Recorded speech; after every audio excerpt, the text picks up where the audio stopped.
Napakaswerte talaga ng ating kasama, walang pinapatawad kahit tirek na tirek ang araw ay nakakapadawi pa.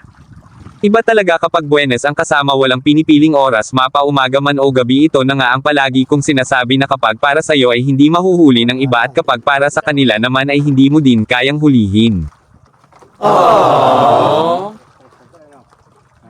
At dito nga ay makikipagpalit na ako sa aking partners dahil kanina pa po siyang nagbabutok. Kailangan din natin makipaghalinhinan ng pagbabatak kasi po napakasakit talaga sa likod ang pagbabatak nito. Ang pagbabatak po kasi ng tuna ay para kang may hinahatak na nagwawalang kalabaw. Pwede na!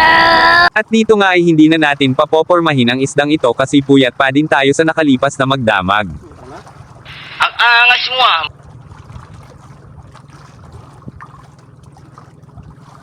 Akala ko dito na mapuputol ang nylon kasi sumuot siya sa ating parka, baka po kasi magkalamat ang ating daway.